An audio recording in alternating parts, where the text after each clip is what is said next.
seems to be having some technical issues. Okay, we're live.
listening to Nocturnal Frequency Radio, hosted by Steve Jenny and his satanic assistant, Alex Houdini, both of whom can't go into churches without vomiting. I still love that. I say that every time we play it, but thanks to Classic. our good friend and no longer with us, David Front. He still sounds like the immortal Davros from Doctor Who. Welcome everybody. Yeah, Adela, I figured that would freak you out. um Tonight I want to I want to thank everybody for tuning in while watching us here on YouTube, because normally we're here live Sunday nights, but here we have a special one here with somebody who hasn't been on in quite a while, and it's been a while. We figured we'd have him back on. It's the best time of the year for him to come back on too.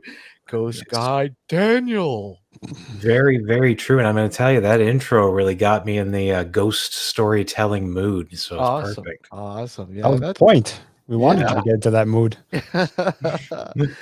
So how are you doing? It's been a while. Doing well. Just leading those ghost tours, and I'm trying to make it an all year round thing, not just at Halloween. I want people to be thinking about ghosts every day of the year.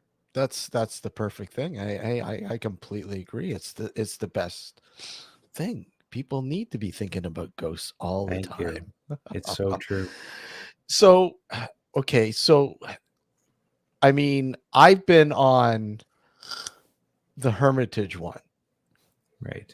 We absolutely love that one. I know Alex and I have been on it a few times. And you're still doing that one, right?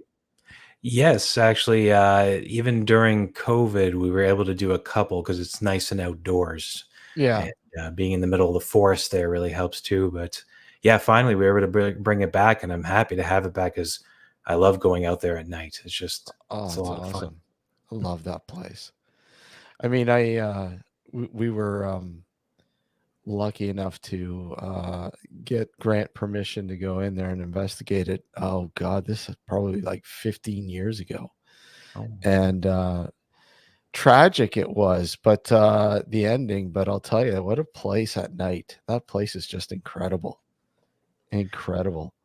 So you say it was tragic at the ending? You mean the investigation? No, the investigation wasn't tragic, but unfortunately, I believe his name was Mark, the park ranger who allowed us, who was escorting us in, and sticking with us throughout the time that we were there investigating. On his way home after the investigation, on his way home, he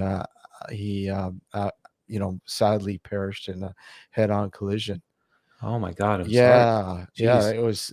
it was traumatic, man. I mean, like, wow, here we are finishing up this investigation, and a few days later, because I sent him an email with particulars from what we had gathered, and his thought, trying to garner his thoughts and stuff like that, and then somebody emailed us back and said he unfortunately passed away due to an accident on his way home. And it turned out, on his way home from that particular investigation, I'm like, wow, that's just, I mean, we've had some pretty interesting stuff happen after investigations, more so than during, I'll tell you. Oh my God, some really weird stuff. And I don't think anyone ever talks about the weird stuff that happens after, No, actually, a side note too. I don't know if you had this phenomenon way back in my investigative days. I found the most haunted places would kind of reach out, usually the night or two before you would go in. So stuff would happen at my home. Oh, really? As if they were just like, saying, okay, we know you're coming. Has that ever happened to you? No. Not, I guess, unless I'm stunned enough where it didn't catch on. But I mean, it's more so happens after the fact. I mean, too. for instance, example was we were investigating the Grand Theatre in London, Ontario, and we were driving home, and along Dundas and something there in downtown London, and a cop car came out of nowhere, and I T-boned it. What? And yeah, I T-boned it, man. I mean, I had a green. He didn't have his cherries on, and he he ran a red light, and I'm like, wow. I didn't know it was a cop car until obviously I walked over, and I'm like, oh wow, it's a cop. Oh wow. Thankfully, everyone was okay with that, but wow. That is okay. That I would constitute that as strange. That definitely goes in that category. Is that the curse of Ambrose Small? I was thinking, yeah, maybe. I never heard him do that before, though, especially with the cop car. I know. Incredible as maybe he had a thing for cop cars. Yeah. I'll tell you what, it was a mess trying to get that cleaned up. Oof. Oh, jeez. But thankfully it was. So anyways, well, let's continue on with the Hermitage, because I mean you've been a part of that for years. Yeah, I mean, way back in the day, I think that tour started in 2005, I believe. Yeah. And they were against it at first.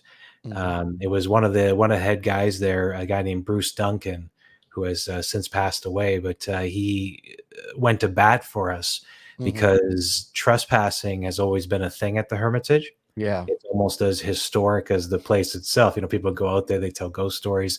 It's a lot of fun. But, you know, the neighbors don't like that.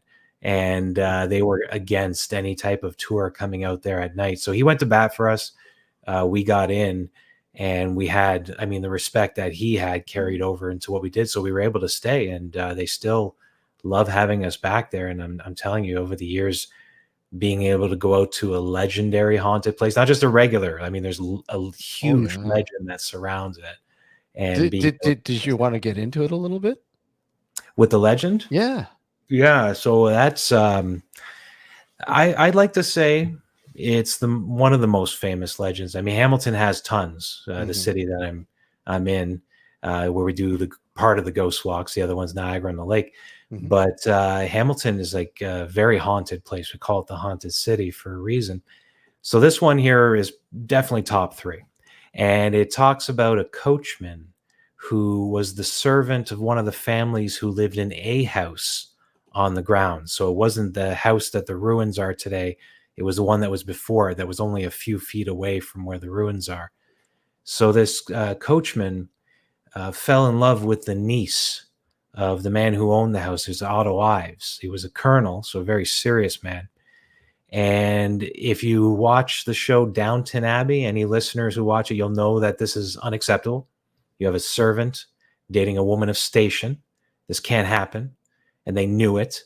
So they would sneak around the different areas of the forest, lots of areas to hide. And the relationship and the love grew. And then at one point, it is said that William felt guilt about lying to Otto because he saw Otto Ives as a father figure. So he wanted to come clean. He wanted to make it right. He wanted to ask for the niece's hand in marriage. And when he tried this, one evening they're sitting in the lounge of the house, Otto didn't take it very well. He exploded on William. He's like, you know, you're a liar. You're just a lowly servant. You can't marry her. She's a woman of station. And immediately said, okay, I want you gone by morning. So because his life had been taken from him in those few sentences, like William just stumbles into the carriage house. And the next day when Otto Ives came back to the carriage house to find him, he found William hanging from the rafters. Oh, wow. So they say, I don't think it's not out of anger.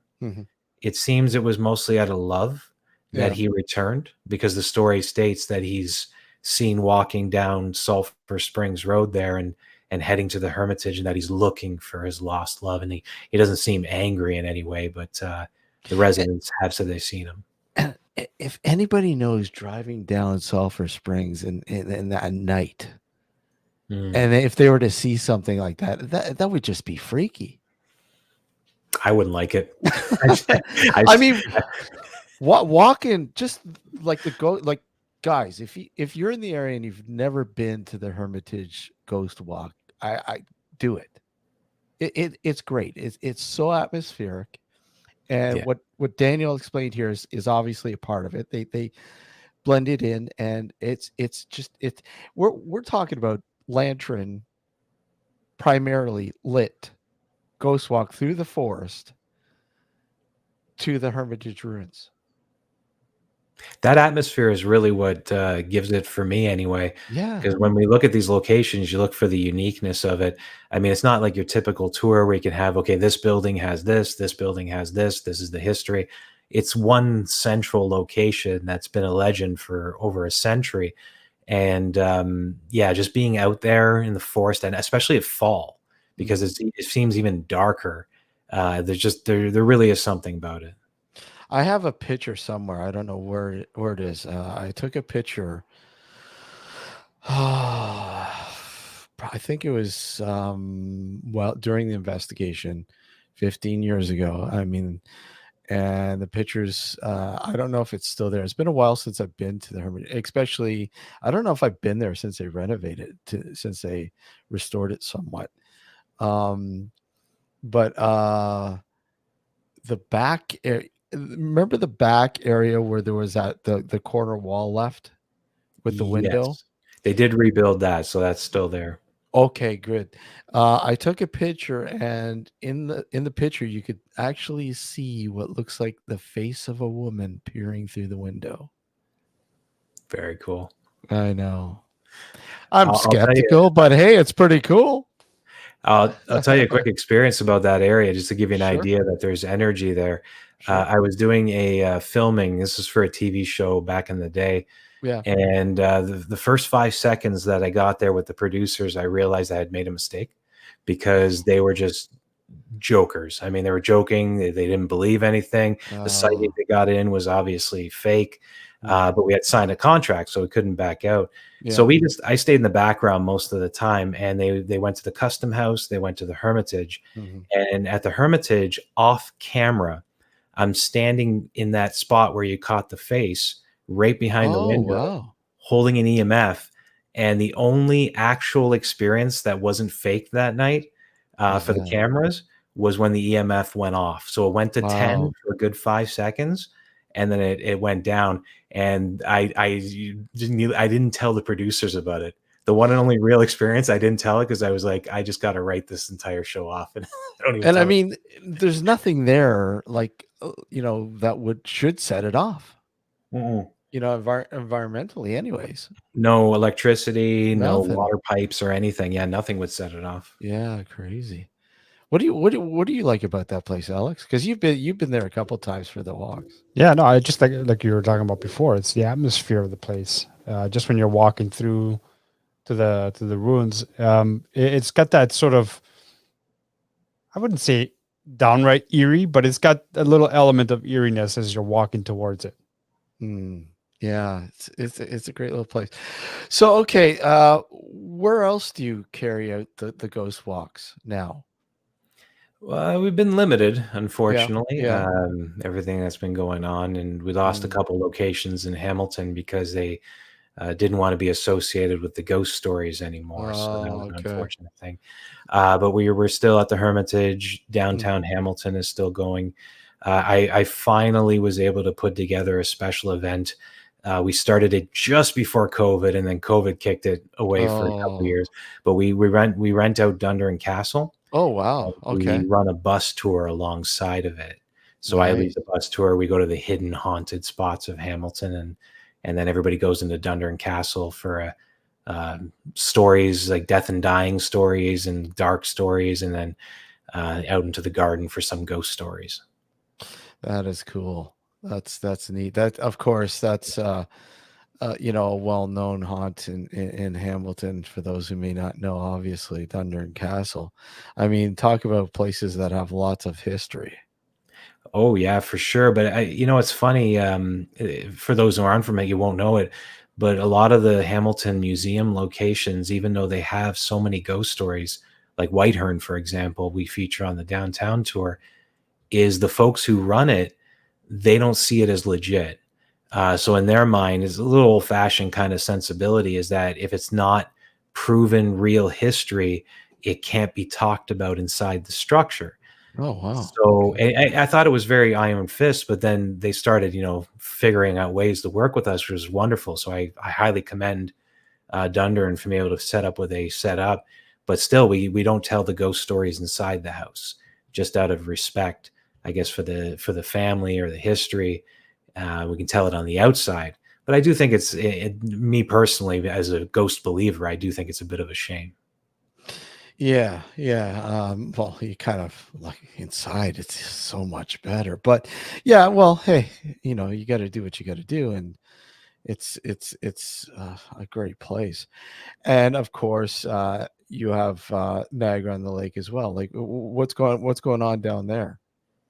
Now that one is unique. I always say, I said, yeah, the term Canada's most haunted town is for marketing, Yeah, but I always say it's marketing that we completely believe and support because this place, it's the one of the first capital of British Upper Canada. It was the focal point during the War of 1812. Battles in Queenston Heights, a very nasty, violent battle right in the town itself, where 500 British soldiers were slaughtered almost immediately. So, I mean, there's just this, and then Fort George being destroyed, and it's just this air hanging over this tiny little space. And after we were accepted there, it was almost like these floodgates of ghost stories just came through. And I mean, all the landmarks are featured, of course, houses and residential homes. We don't really talk about those out of respect, but still, I mean, it's so much. wow. And you know what? Talk about places that have lots of history. Niagara on the Lake is no stranger to that, especially with the wars that have been seen, the battles that have been seen down there, and the different tales and stuff that have happened there. What is your favorite part about having that part of Niagara as a part of one of your ghost walks? Oh, just the atmosphere. Because everybody always asked, why don't we do the tour in Niagara Falls? Because that's where all the tourism is. And I said, no, because I mean, you just look at Niagara Falls. Like Clifton Hill has nothing in the way of history. Clifton Yeah. Hill is just like a tourist attraction, and their downtown area, unfortunately, is very much ignored by the tourists. So you don't get that. And there's some good ghost stories down there, but they still don't match Niagara on the Lake because that was the original spot. And it's just everything about the town. And you would think, since the folks are kind of older, they're more traditional, that there wouldn't be ghost stories. But I'm telling you, like, it's the most normal, regular, everyday folks who you think would be like, ghosts or hogwash or whatever they say. But instead, they tell us, hey, no, I have a ghost in my house, by the way, and here's what it does. It's almost like a pet or a part of the family. Yeah, I Niagara on the Lake is just, yeah, like you said, it's so unique. Um, and even places like Queenston, in I love that little place. And I don't know, there's one little house down in Queenston. I don't know why. When we're down there, I'm taking a little walk. We usually hike through there every once in a while. This time of the year, actually, and there's a little house there, and I don't know what it is, but I take a picture of it every time I go by, and you can tell it's been there for years, and it has not changed, probably very much over the years. And I can't remember the name of the street it's on, but if I could only find the picture, I'd show it. But it is so unique, and just something about that house. It's like, you know how you can sort of pick up something like maybe energy or just something about a location that's just like you got to know more about it.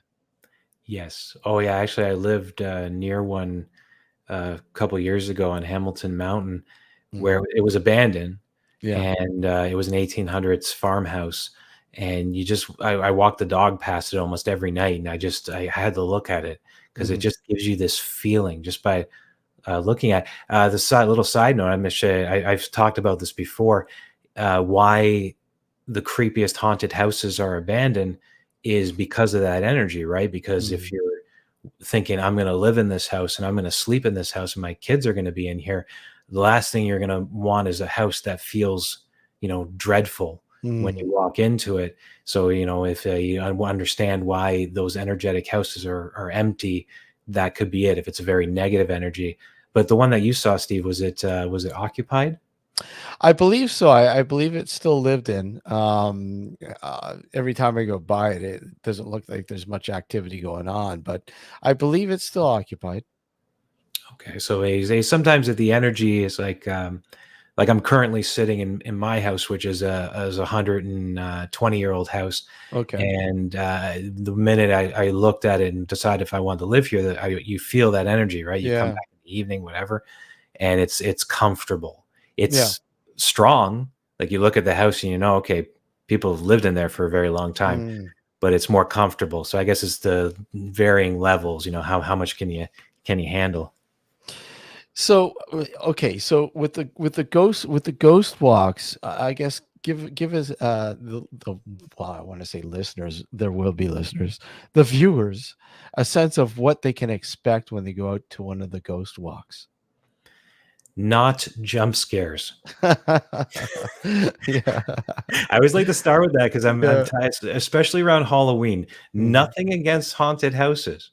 Yeah. I know people love it, but that's not what we deal in. We deal in the realism. We deal in the true stories and the legends of the paranormal. So what you will get from us is experienced storytellers with a dramatic flair, a dramatic swing to the stories, and very visual and unique locations. So every one of our tours kind of has a different feel to it, and that's by design. So you'll get that, and then when you come out, you'll get the dark and interesting history, nothing too normal, mixed in with the ghost stories that they support. Awesome, yeah. And again, like I said, I haven't been to the other ones yet, but the Hermitage one is, it's bang on. It's just, How long are these walks typically? I try and keep them anywhere from an hour and 20, hour and 30 minutes. I find that's like the sweet spot. You go too low, people feel ripped off. You go much higher than that, then they'll start falling asleep. Or not falling asleep, they're losing their attention. But for the most part, it's been fine. The Dundurn Castle event is 2 parts, so that's 2 hours, but the other one's around an hour and a half. So okay, and you obviously have your podcast still. How's that going? And sort of get into that a little bit. Well, I realized after starting that there's a lot of competition. Yeah, there is. I was like, podcast, nobody's on there, right? Yeah. But no, I just wanted something that I would enjoy to go on and kind of give behind the scenes stuff, just talk about my thoughts on things. I also give I do spiritual segments because that's a big part of my life too, like meditation and being more calm and spiritual in many ways. And it's gone very well. I think it's I've been doing it for about a year and 3/4 now or so, and I think it's growing at a decent pace. It's a lot different. I was listening to a couple of them. It's a lot different than I remember when you were doing it. Where was it? The Staircase Theater? Where were you doing the other podcast? What was that look? That was during my experimental phase. Yeah.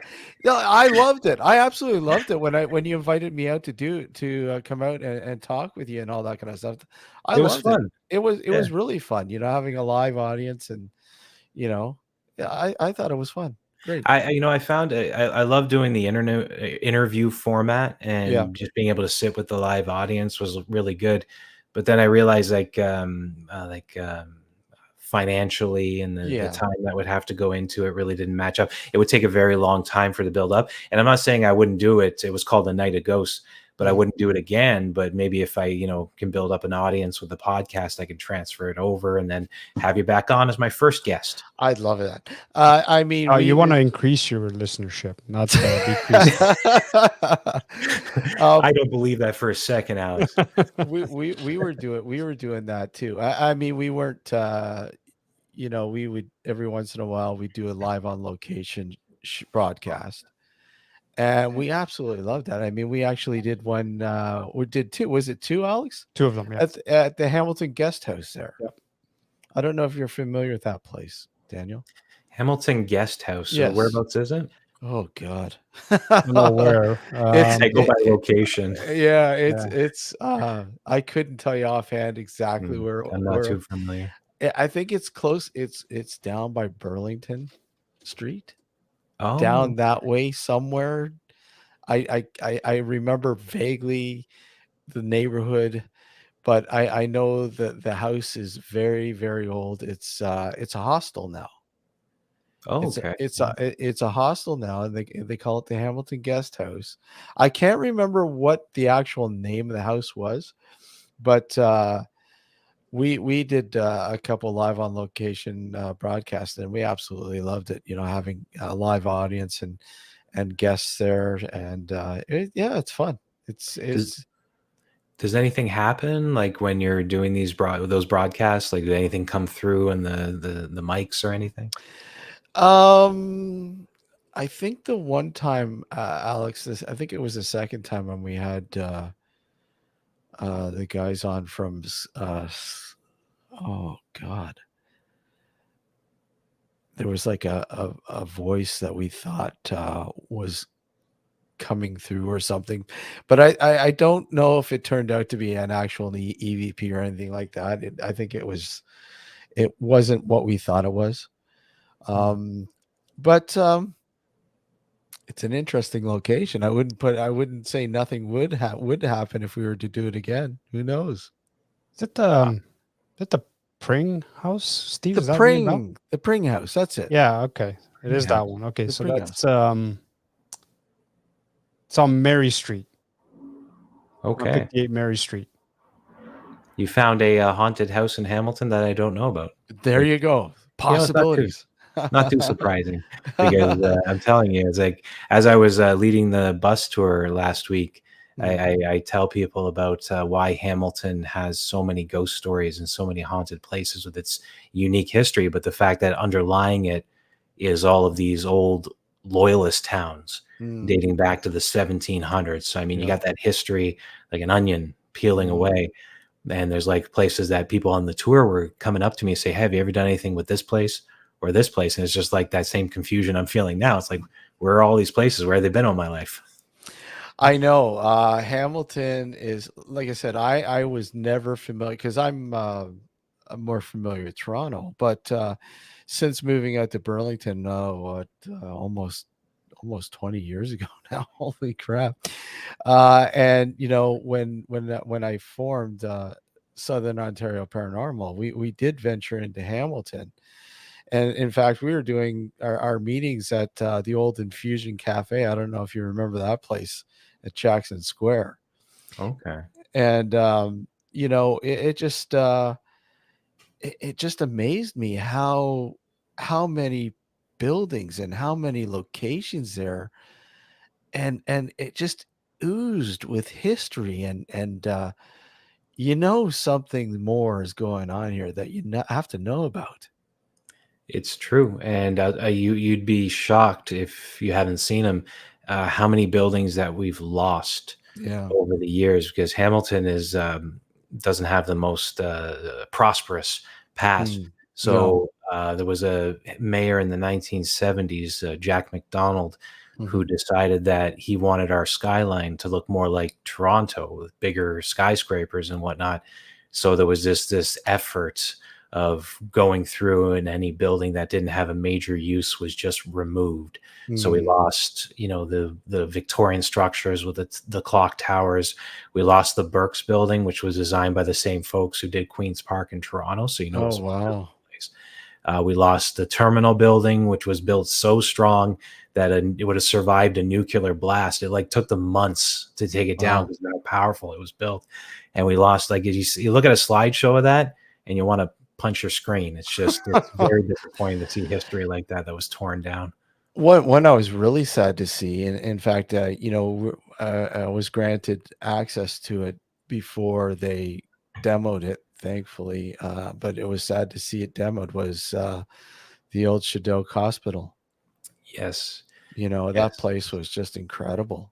The old it was the original tuberculosis hospital, and Yeah. funny enough, in my previous life, when I worked as an IT guy, and I was working in Toronto, and they're like, "Hey, you're from Hamilton, right? We got a contract there with the hospitals," and one of the hospitals was Shadok. So Oh, wow. they sent us there, and I actually got to talk, and I was already into Haunted Hamilton and being an investigator at the time, and I talked to one of the IT guys who worked like long hours, and I said, "Hey, what's it like being in here at night?" And he said it's creepy as hell. He says I don't like it, and he's not a believer in ghosts. He's like, I don't like the feeling. And he said there was this one area he promised he would show me, but we got so busy he never did. But he said there was this one area of the hospital that he said he wouldn't and nobody else went into at night. There was like this room or something, and he refused to do any computer work in there in the evening. I have one photo from there that's just, you know what? I have to pull it up. I want to get your thoughts. Of course. And I will find it here. But like I said, I was able to gain some access to the building before they demoed it, and did a walkthrough, and took some video footage, and so on and so on, and it was just incredible. It was just really incredible. Okay, so here's a photo here. Let me pull it up here and let you guys see. Alex knows this photo, and again, you could. I'll send you a link to that, Daniel, as well, if you want to see it later on. That'd be great. Okay, let me see here.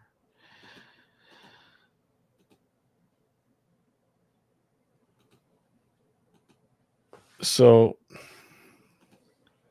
as you can see, there's the hospital of what's left of it, anyways. Okay. And anyhow, I don't know if you can see over here. Oh, I'm looking directly at it right now. It's extremely freaky. Yeah, and I have some video footage that I took at the same time, and there was absolutely nothing there. But Really? yeah, it's just very, very unique. And as you can see, it's almost like you can see the shadow casting on Yeah. the floor. Oh, that it looks like there's somebody there. So you have like another photo that was taken soon after that. There's nothing. I have video. I actually had video going at the same time as these photos were taken. Oh my! And I went back and I took a look. I was looking exactly in that area at the same time as when the photos were taken, and there was absolutely nothing there that would give this sort of image. It almost looks like it's for me. From what I see a woman, and it almost looks like she's wearing. I'd say a dress, but I mean it could be a hospital gown. I mean, Yeah, it kind of looks like exactly. a hospital gown. Possible, yeah. Oh, that's creepy. Yeah. Let me just see. And I have let's see. Let me go here. Let me just back. And here's an infrared of it. Okay, that's better. Yeah. There's an infrared of it. Jeez. Sort of brings it out a little bit more. How does this not make top lists for ghost photos? Because that's like she's like, it's so clearly she's looking at you. I know. Isn't that crazy? Oh man, I'm gonna be having a nightmare about this one tonight. Jeez. But I'll send you the link to that if you want to see that. There's I think 3 photos or something. Like okay, there we go. Yeah, that was Steve's ethereal girlfriend. But Yeah, again, that was quite a unique experience going through that place. Unfortunately, you know, they had to destroy it, demo it, and yeah. I mean, how old was that hospital? Not massively old. I mean, hospitals in general didn't really get that old, but Yeah. it would have been, I believe, like 1910 or Mm. around that time period. I guess it would be just in time for whenever the TB plague came through. Yeah. That's what it was built for originally. Sad, very sad. Yeah, as you say, Hamilton has lost a lot of very interesting landmarks. But I noticed that a lot of them now are being sort of, well, at least before COVID, renovated. Yes. Yeah. So go ahead. Sorry. Oh no, 100%. I'm amazed. I think now the city has become a bit of a darling. I was shocked to see Hamilton appearing on like top 10 places to live in Canada, up and Oh. coming. And I was like, wow, you sure you got the right city? I've really that for those who aren't from Canada, Hamilton was not the darling of the country. We'll just say that. People kind of, that was the place you passed by. You didn't stop in. But lately, just I guess the hipsters have taken notice, and restaurants opening up, and the areas have been beautified. And yeah, now they're forcing developers want to come in. Oh, you can't tear down history. They're forcing the developers to save it, or if they can't save the main building, save the facade. So there's a piece of that history left.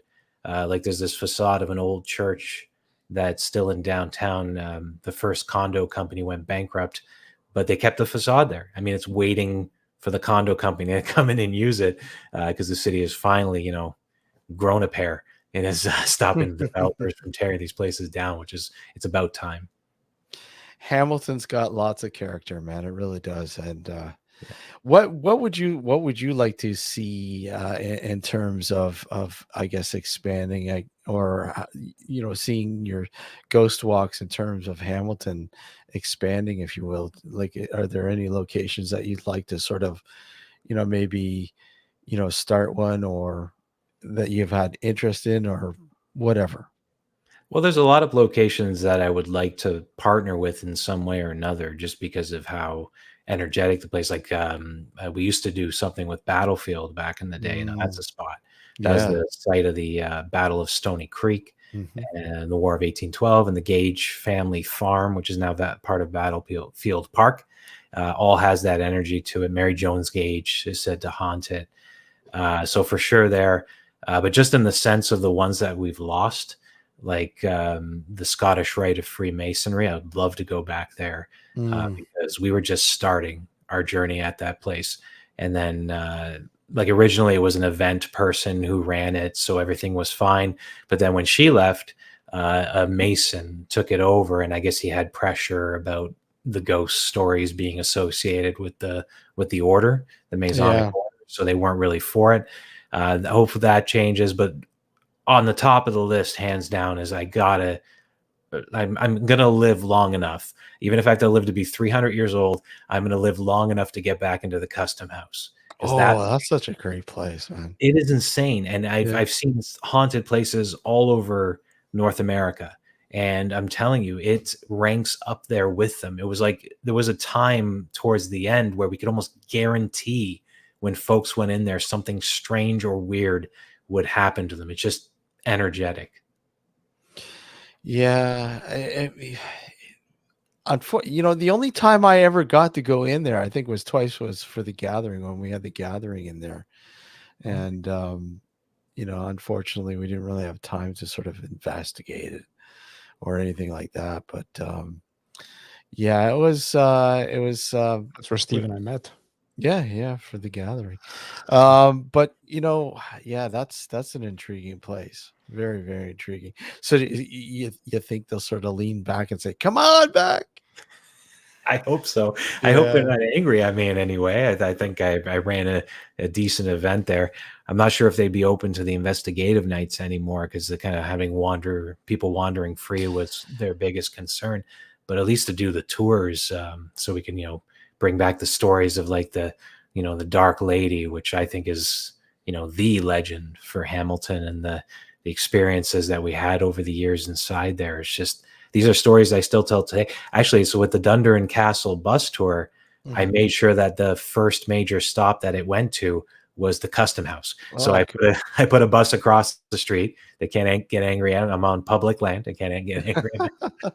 But I can still tell some of the stories, right? So it's just so happy if we ever got back into there, and I know it'd be a huge hit with the tourism for the city as well.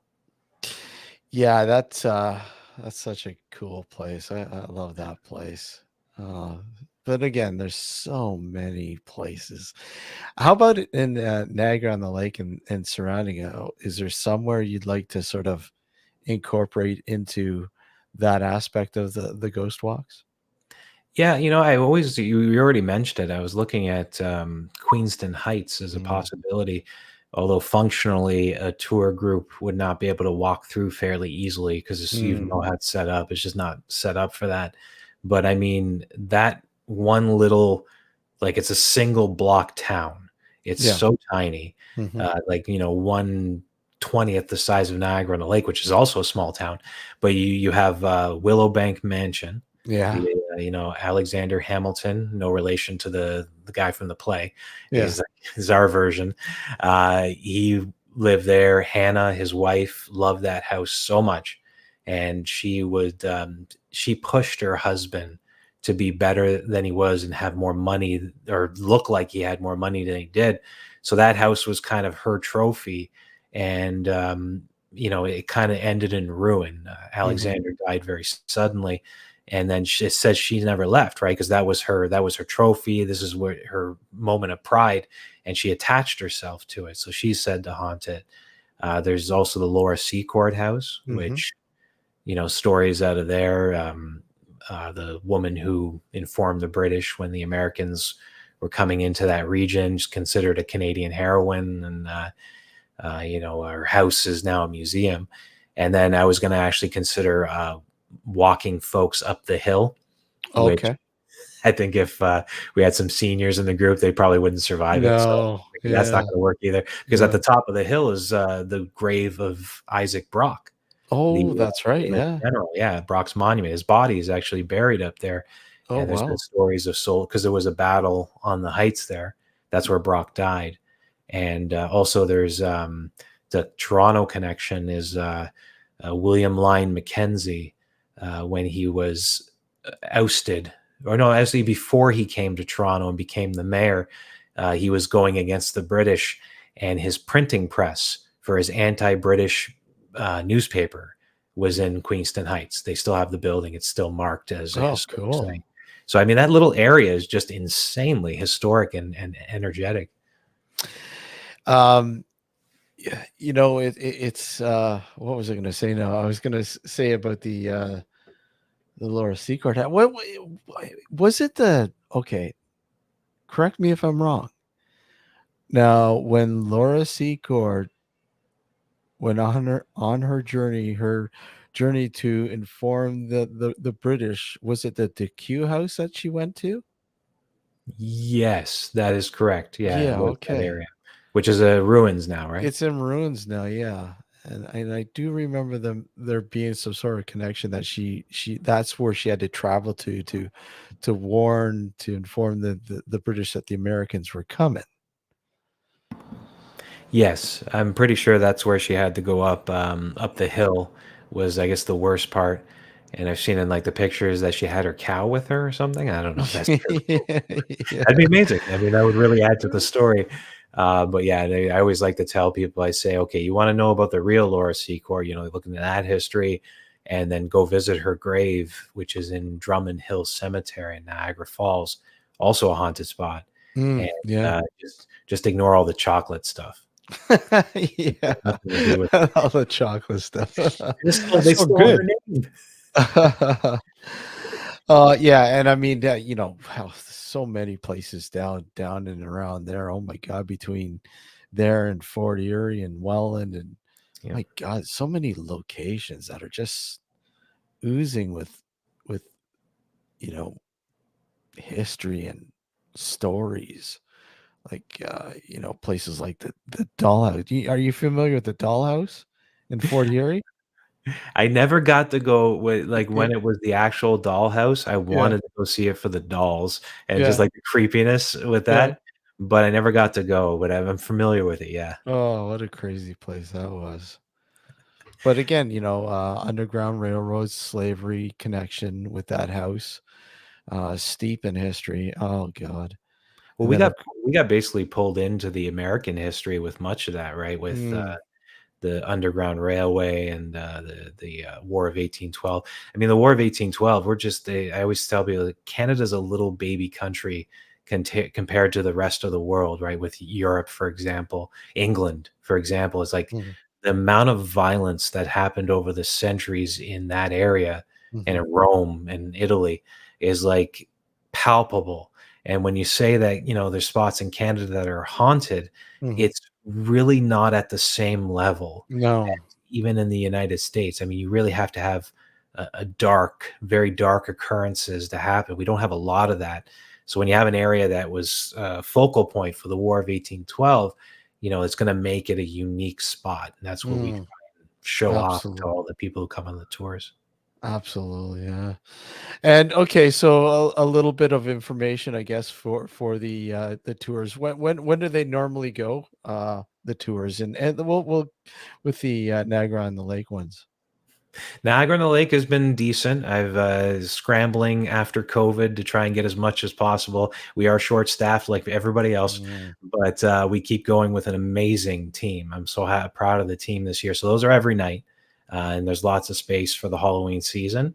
The Hamilton one, different story.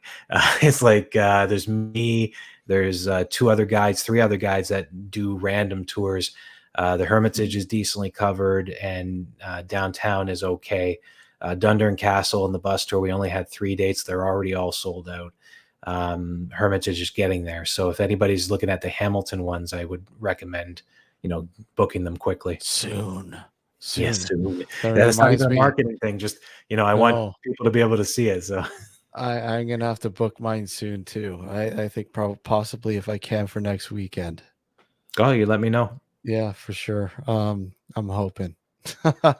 It's been so busy, but I'm hoping for next weekend. I'd like to book and get in there at least once this year. So it's been a while. It has been. But Well, you want to? Are you coming to the Hermitage or Niagara? yeah, no, the Hermitage. I love that one. I absolutely like. I'll eventually do them all, but I absolutely love the Hermitage one. I just love it. It's great. Especially fall. I'm telling you, it just Yeah, feels when the leaves fall on the yeah. ground, and it feels like Halloween when you're out there. Walking through that forest and then to the ruins and everything else, and the obviously the stories and tales and all that kind of stuff that surround it. It's the perfect evening. If Yeah. you're if you're into this kind of thing, that's why I keep telling people, "Hey, you want to go to a ghost walk, go to the Hermitage one. It's great." Thank you. Yeah, anytime. Daniel, anything else you'd like to share with anybody before we leave here? No, not really. I'm just thinking, I'm happy things are kind of, I mean, it feels more normal this year than it has for the last couple years. So the fact that we can do what we can do and have Dundurn Castle and have just a larger group, which, brings that energy as well. Is just, if you're going to do the Halloween stuff, you want to feel more normal about things, that this is the definite season to come out. So that's what I like to leave everybody with. And if anybody's interested, the website is just really simple. It's ghostwalks.com.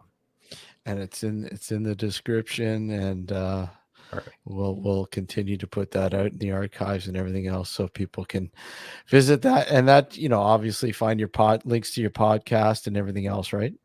Yeah, that's yep, it's all on there. Awesome. Daniel, it was great to have you back, my friend.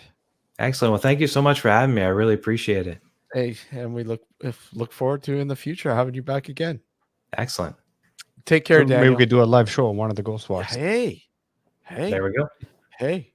Now he's thinking. We've woken him up. Yeah. All right, Daniel, take care. You too, guys. Take care, Daniel. Good night.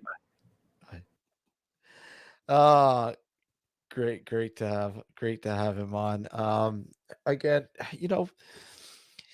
I think a lot of people, they kind of frown upon ghost walks, and I get it, They're fun. because but they're fun. I mean, that's Yeah. that's why you go out. You just go out to have fun. It's an evening to get out, and like the Hermitage one, Yeah. it is like atmospheric. Yep. You're walking through this forest, and it's at night, and you know what forests are like at night. Oh, You wouldn't exactly. you wouldn't want to walk through it by yourself, no, would you? By myself, I don't know. I'm more worried about animals, so no. Animals. Well, that's what I mean. Like animals.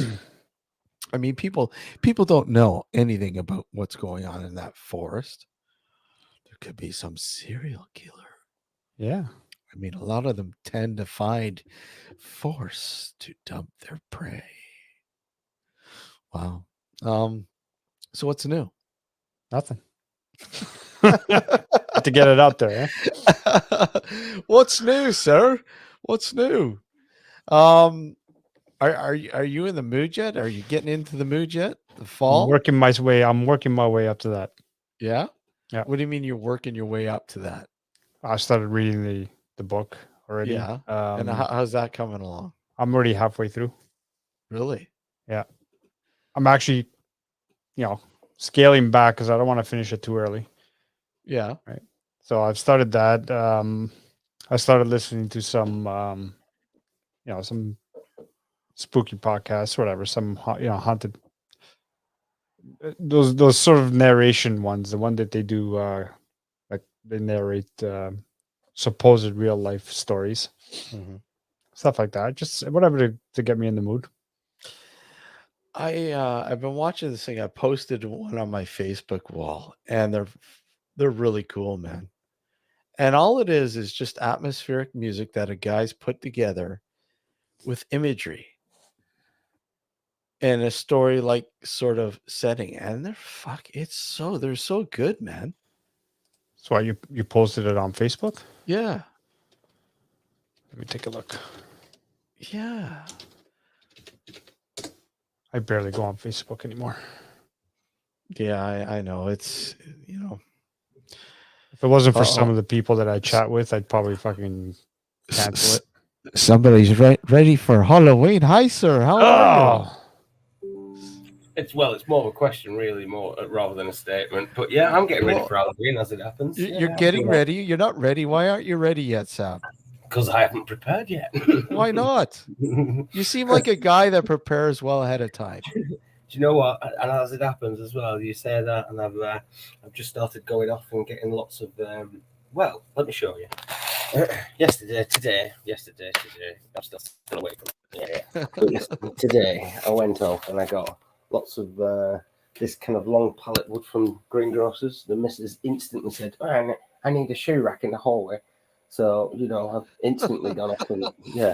So here's me trying to prep up and get loads of wood and whatnot and everything ready for Christmas projects and crafts and you know what I mean, so on for the craft fairs of Christmas, etc. And she's throwing these curveballs at me while I'm trying to get, trying to get stuff ready. But then I thought today as well, I literally took loads of pictures and whatnot today of doing like Halloweeny sort of stuff. And yeah, I've done some YouTube vids and whatnot, like just having a little gander through what other people do for Christmas crafts and so on and so forth. And it's not really a big thing over there though, is it? Like Halloween. Is it? It's becoming less of a thing over here now. Yeah. But I mean, I remember when I was younger, obviously, it did seem to be more of a bigger thing. Do you know what I mean? More people would decorate the houses and have fancy lights and, do you know what I mean? So on and so forth. And yeah, even now I'm thinking like to bring a bit back and actually have like where you come up to our door where you've got a bit of a wall so I can actually make a bit of a tunnel. Like, do you know what I mean? One of them little ghosty kind of, I can do like a little, for them to come up and round and, go back out and, but we've got 2 cars on drive at the minute, so it'd be a bit awkward to do that at the minute. But I'm like, if I just do some like kind of scary stuff, like I can build a big scary spider, and you know what I mean. We can do a big cobweb to go with it. That can go on the lawn out on the front there. Like neighbours are cool anyway. They'll get, you know what I mean. They'll be all with it like as well because we share a lawn with them. Like, you know, it's one of them split lawns. Like, Yeah. When you mow the lawn, it's like, do I cut their bit as well, or do I leave it off? I take my neighbor's lawn over when I put my Halloween decorations out there. I don't say anything. I just put them there. Yeah. No, I'm yeah, we're cool. We're talking that. But I think they frighten her off, Alex. It used to be more. Yeah, it used to be more of a bigger thing, but it seems to be dying down now, especially with stuff that we've been through for the past couple of years. If you get, you know what I mean? It seems to me, it's made the whole community seem a bit more recluse. If you know what I mean, like that's the way it seems at the minute. So, but maybe it might pick back up again. Maybe people will pick that spirit back up again and start. Well, you know what I mean? Yeah, innit? You know what I mean? Traditions might flourish a bit more. I don't know. It's one of them. We'll see. We'll see. I think this year. I mean, here it again. It was, you know, obviously because of COVID, but they were still the method was it changed a little bit, but I was still getting a lot of kids. Like still getting we had a few knocking. Yeah, we had a few knocks on the door. We ended up emptying these two big bowls. Like, we got two big massive bowls here. Do you know what I mean? The big yeah. And I put loads of candy, quote unquote, sweets and chocolate and mini bars and all the rest of that sort of stuff. You know what I mean? So yeah, candy and chocolate and stuff like as you used to call it. But yeah, I did all that and it was all gone. Like we had quite a few, about 17, 15 to 20 kids. Like, you know what I mean? Knocks on the door, even not so much even just kids, but yeah, we had about 15 knocks on the door. So yeah, I think last year we had close to 200 people, 200 kids. Wow. Yeah, 200 kids. Let me show you the walkthrough of what my old neighbors and I used to do. Yeah. Do it. Post it there. Hang on. Sure. Well, it does. My estate seems dead now. There doesn't seem to be anybody doing like lights. You know, even for Christmas. Even Christmas, you know what I mean? It's like really, even Christmas lights. Yeah, you might get the odd few, but other than that, let me pause anyway. Let's watch this.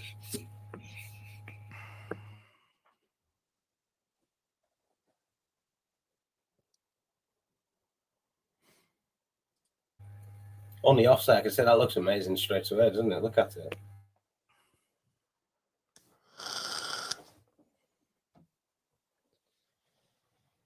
Yeah, they did an amazing job. A lot of effort gone into doing that, to be honest. It takes us a few days to set everything up. Yeah, that's what I mean. Yeah, that's a lot of effort to get. And it's not even a big area either. But we cram everything in there. I think we talked about this before, Alex. You know it. You know, I'm sure your friend has had stuff stolen from his yard. Oh yeah. You know. Oh yeah, I was going to say that must have been expensive as well. That isn't cheap. There's a good. No. We've done this over a bunch of years. Like when we first started out, we barely had any stuff, but throughout the years, I mean, we've been doing this now for almost 20 years. I'd buy some stuff, he'd buy some stuff, and you know, we'd always add to it. It looks amazing. I'd get told off for storing all the stuff, me. What are you going to do with all that? Look at it. You got way too much. You're really keep all that. That's what I get off the missus. The best part is when they have to exit through the tunnel. Yeah. Yeah.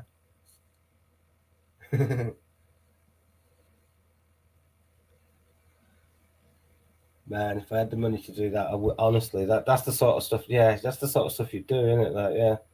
That would bring the kids in, and it's like build it and they will come. Like you'd probably, one of them. That's amazing. I love that. That is amazing. That. Yeah, I don't know if I have video of mine. Mine's not quite as elaborate, but I don't know. I hopefully this show I'll be able to pick up a few new things for it. It's been a while since I've added to mine because of COVID, but I'd like to add. Let me see. Let me see if I can find it here. Hold on a sec here. Bear with me a second.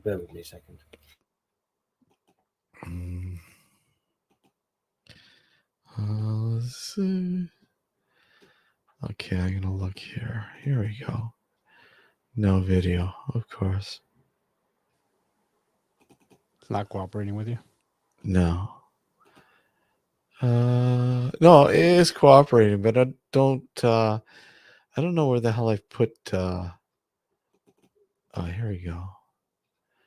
So I get the video. I have no idea what this. Hold on a sec. Let me just see if this is it. Oh, no. No. No. I've got tons of video of it, but I don't know where the hell I put them all to. They're still on my phone, I think. That's why I uploaded them to my YouTube channel, because just in case. I got them somewhere. I don't know. Sad to crap. Somewhere around.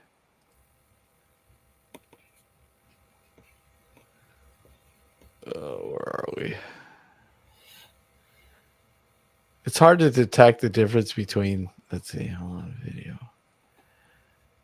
No, because you've got the motion pictures. So a lot of the motion pictures are coming up. I think they're the actual, let's see, hold on. I don't know. Invalid type. Okay, so it doesn't work anyways. Oh, well. Oh, well, I have them up somewhere. I don't know where. Maybe on Vimeo. I don't know. Somewhere.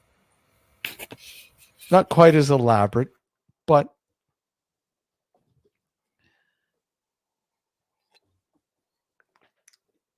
so yes, I am into the spirit.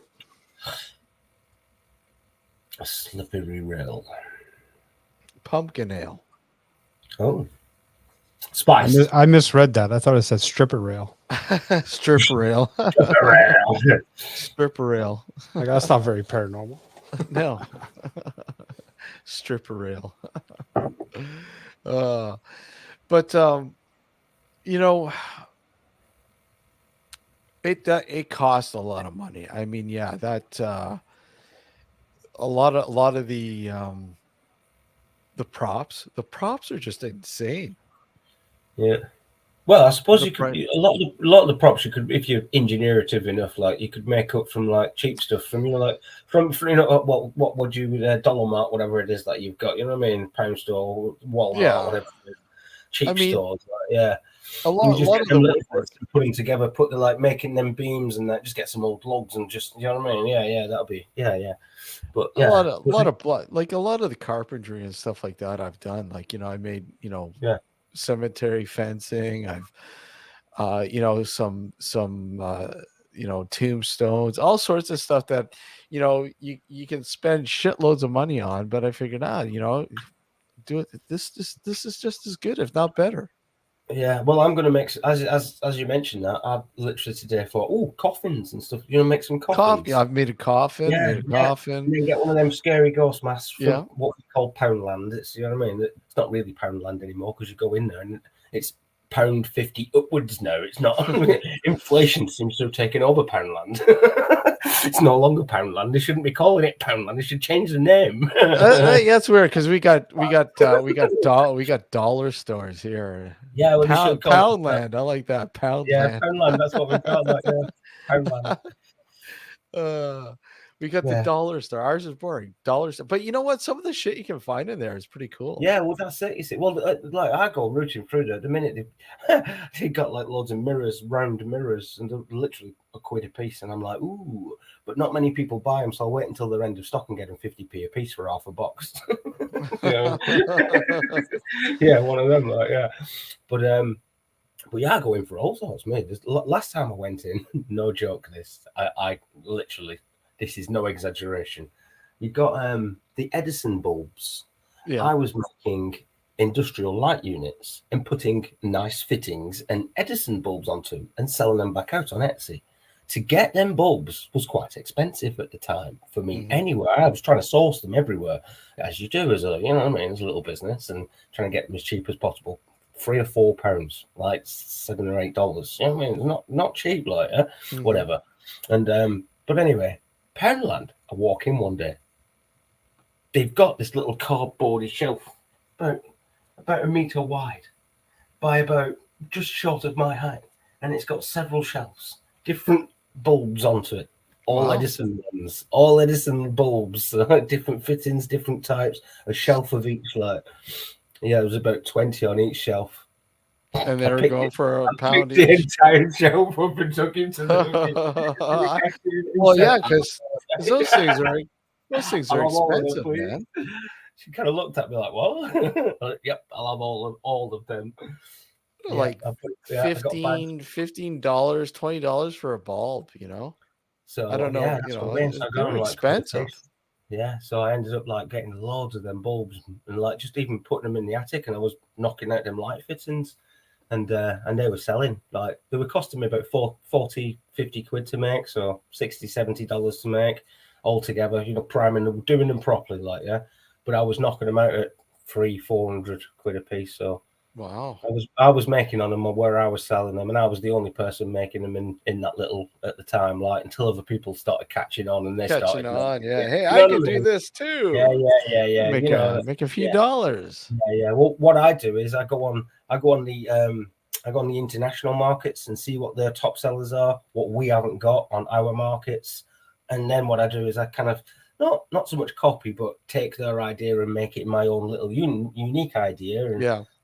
give it a twist or whatever, and then do you know what I mean? And then start selling them myself, and then that's how I find my little niches and stuff. Like, it's quite easy to do if you've got the savvy about it, if you've got the business. So what were you doing with the Edison bulbs? What were you doing with them? I obviously just put them in the pack with, do you know what I mean, with the light fittings that I was making. Like, okay. Yeah, do you know what I mean? I was putting them with, but like obviously for them to go and get their light bulbs anywhere else, yeah, they understood obviously that it was costing them, but and then they were like, "Oh right, I get you."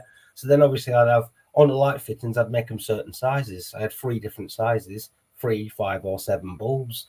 Okay. When you're talking 7 bulbs per item, and 6 people want that item, you need a lot of bulbs. Well, yeah. Expensive. But hey, so you're getting them cheap. That's why when I walked in, that was like a little gold mine when I walked in Poundland and I saw all them on a little shelf, on a little cardboard shelf. So what were they selling them each for? £1? Yeah, £1 a piece. Wow, £1 a piece. I was like, wow, I'll have all of them, please. As I'm saying, the cashier just looked at me like, "You can't do that." You know, I was like, "You just watch me do it, and I'm doing it. I'm taking them off the shelf, scan this, and scan that one, scan that, putting them in a bag, scan that one, put it in a bag. There you go. You can have your cardboard shelf back. Thank you very much. I'll take all these bulbs." That's what I did, honestly.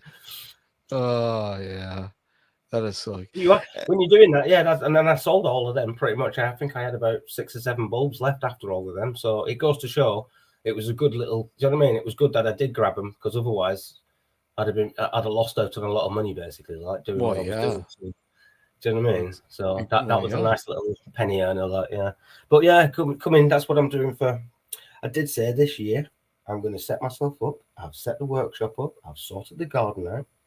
The little one's back at. She's started school now. She's 4 this year. Do you know what I mean? In a couple of months, she's 4, so she starts proper school this time, and I've got more time on my hands. I'm going to do more of my arts and crafts and set my other channel up, which I've set up but not used just yet, because I've got OBS and I've got various other things that I've set up on this new laptop that I've got, which is a half decent Core i5 Intel 10th Gen. You know what I mean? It's a nice little laptop.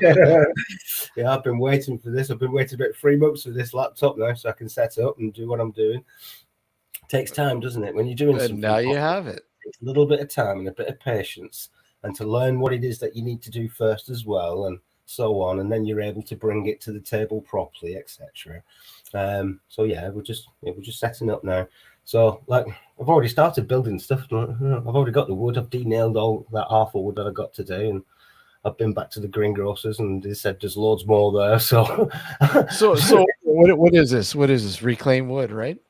At the minute, yeah, it's just I've got all sorts of stuff that I do. Honestly, that workshop that I've got there is literally every corner of that workshop does something different, from carpentry to electronics to mechanical to epoxy resin arts and crafts. Literally, and then we've got the secret room, and then we've got the work. Do you know what I mean? It's I've sorted it out, so it's nice, and it's all camera friendly and that as well. So you can put a phone there and do you know what I mean? Yeah, I've got it all set out properly. Yeah, it's all good, like So when are we gonna get Sab's Halloween special?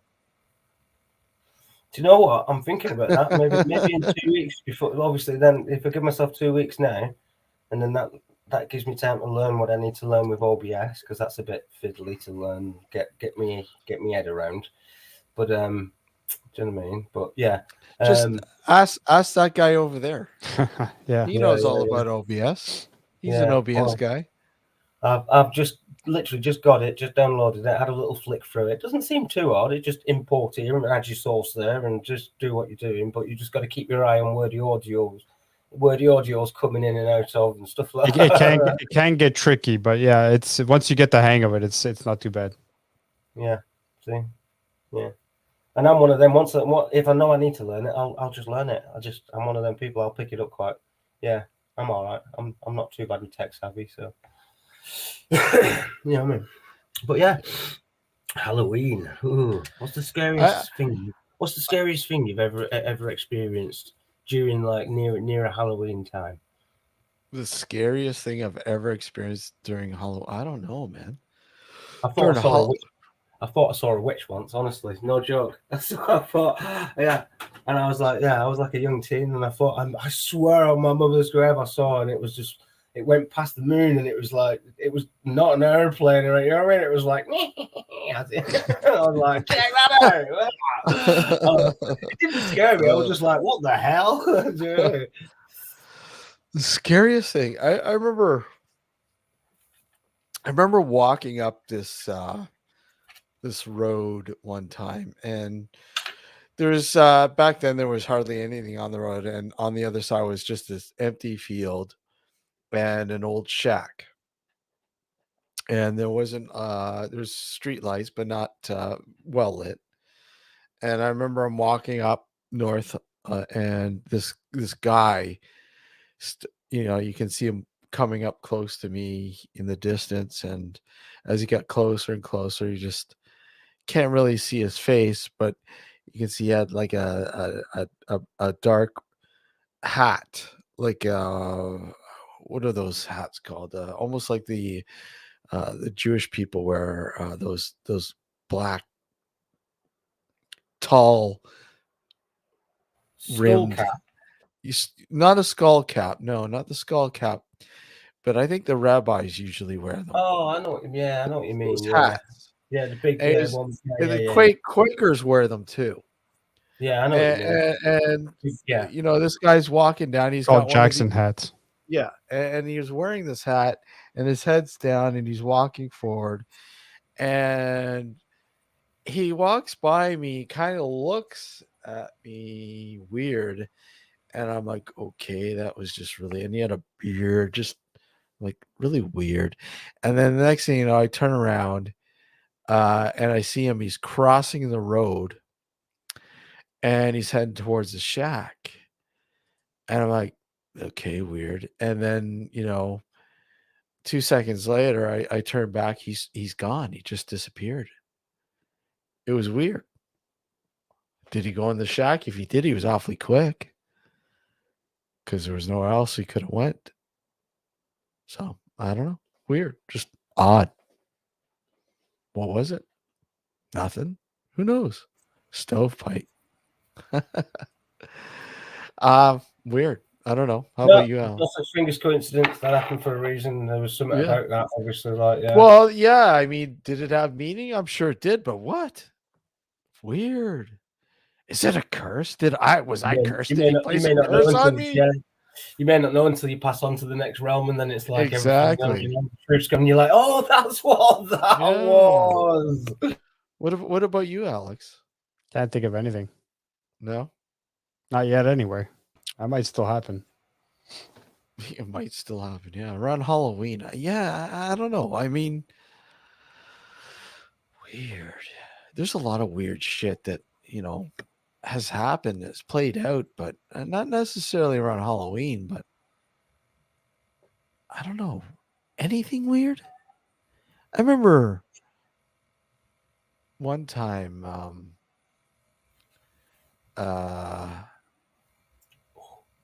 my sister and I we were being babysat by this teenage girl, a couple houses down the street from where we lived. It's the start of a scene of a horror movie straight away, Yeah. isn't it? Well, yeah. Well, it honestly felt like one, but we're at the house there, and we're just playing around,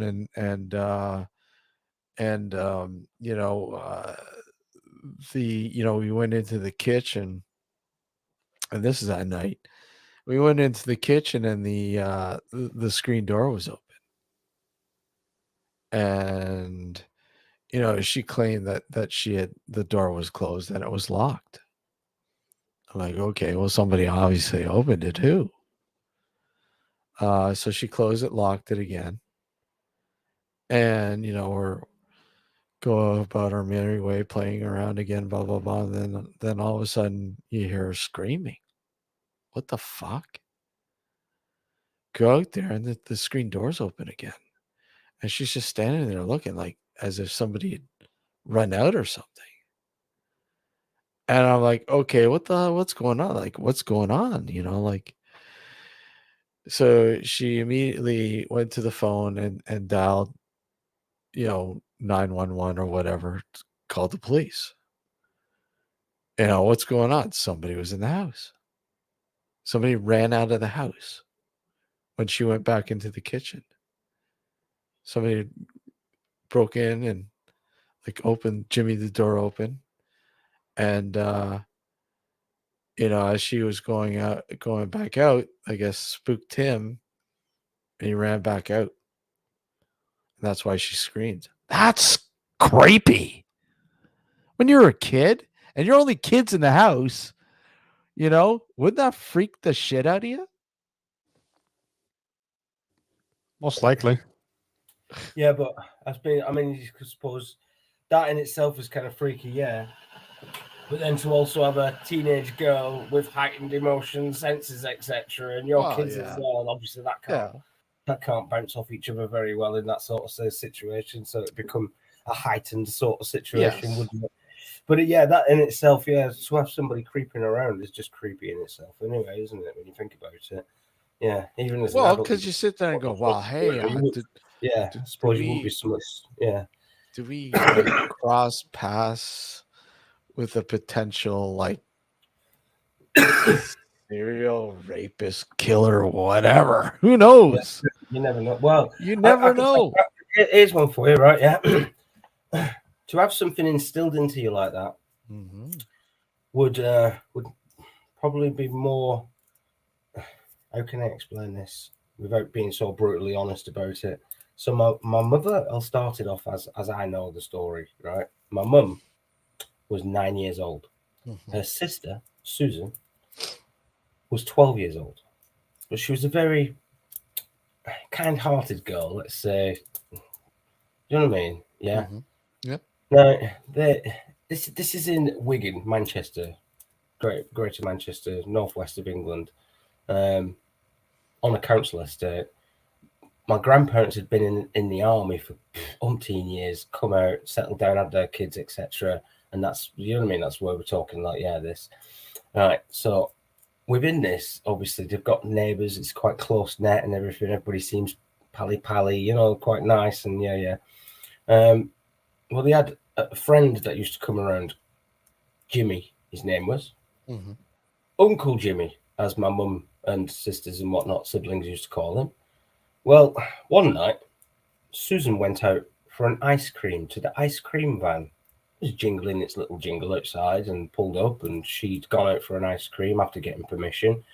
And Jimmy came along with a wheelbarrow and told Susan that it was okay to go with him. You know what I mean? And so on. And thus they went off, and he took her down to a local park, and he raped her, and then he stabbed her 27 times. He murdered her and left her for dead over the back end. It's what used to be the old pits over that way. You know, they dug out for the, you know what I mean? Yeah, and they basically got all the slag left over there. So we as kids used to play on it with the bikes, and you know what I mean, as you do. But yeah, unbeknowingly. But yeah, literally meters away from where I used to play as a kid. Like, yeah, that had happened actually. Seriously, that had happened. Like, yeah, my old auntie. Like, do you know what I mean? So you can imagine growing up as well. Like, my nan had, you know what I mean? My mum's mum. So, do you know what I mean? She'd been traumatized by this. She'd been I guess tranquilized by the so. doctors by about 20 years, just pilled up by the doctors to forget about it. And then she had to wean herself off all of that and get with reality, and you know what I mean? But yeah, that was, to be honest, going through the family with all of that, that was quite traumatizing for our family. As a family, like that was my mum's side of the family. That was very traumatizing. But my mum was really cool. She never really, you know, she never held it against me as growing up. I always had the free will. Do you know what I mean? Like, yeah, it was like I'm like, I was so like oblivious to it. Do you know what I mean? To the reality of what had Yeah. happened to my mum, and that's, do you know what I mean? That's my mum was 9, man, and the sister had been murdered, man. What the fuck? That's insane. Yeah. That Imagine just is them houses are still there and whatnot. Do you know what I mean? And all that park and whatnot is all. Do you know what I mean? None of it's really been touched or anything. It's all still there as well as it was all them years and ago. Like, it'll always be known as that place. yeah. Now, you know, that place where that girl Well, or whatever. because my family, like, on that side had spent so many deep in the army, so many years in the army. The army used to hold a tribute over there for about 15 years. They did it. They used to go over and hold like a little fair thing. Do you know what I mean? And like a little tribute thing. Obviously, that doesn't happen anymore. Do you know what I mean? But yeah, they did that for quite a while. Like, yeah, I remember being a kid and going to it. Like, yeah, do you know what I mean? So that's how long that went on for. It must, well, say 15. It must have been lot longer than that. Yeah. Did you ever have anything like that happen, Alex? Somebody you knew or somebody close? No, thankfully, no. Yeah, it's weird. It's you know, I think that's definitely a nightmare in itself, obviously. Yeah. You know, when something like that happens, and especially when somebody that's close to you or somebody that you know, close to Yeah, them or well, whatever. like I said, the direct impact I had from it was obviously my mum worked quite a lot and she left me in the care of my nan. Obviously, my nan wouldn't even let me off the lawn. Like, do you know what I mean? She was like, "No, don't go too far. Don't go out to sight. Don't go anywhere. I can't hear you." Do you know what I mean? It was like she was very, yeah, sure. It was Yeah. like, come here, wrap you up in cotton wool. You're not going anywhere. Like, it's probably one of the reasons why I went off traveling. That's one of the reasons why I did. You know what I mean? I left home when I was 14 and I did everything I was doing. Like, yeah, it's weird, isn't it? Yeah, it's definitely leaves a mark on your psyche, and A scar, man. yeah, it's crazy, man. I think that's why you know, when you see movies that sort of you know, depict that sort of thing, it really strikes a nerve. I can't watch him.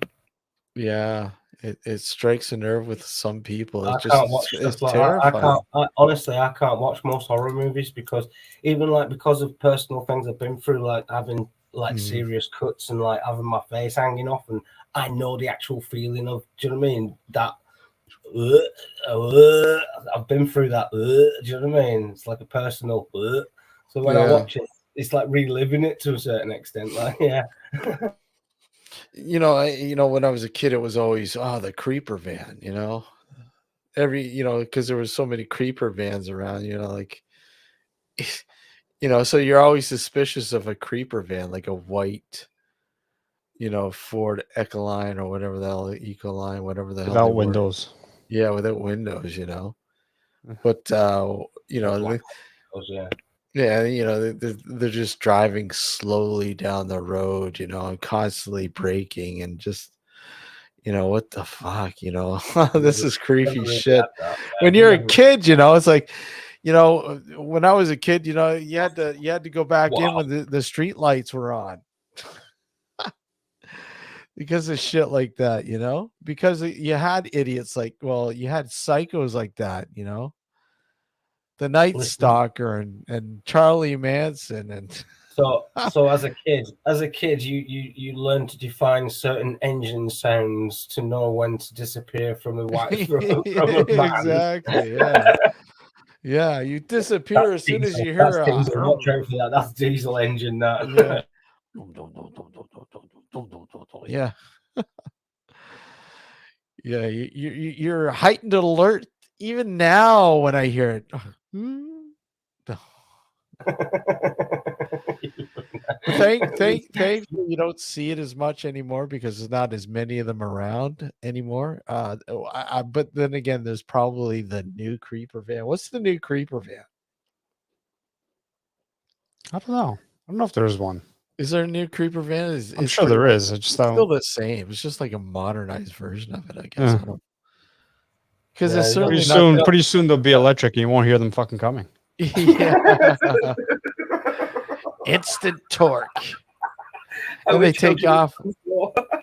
The Tesla creeper van. Yeah, exactly.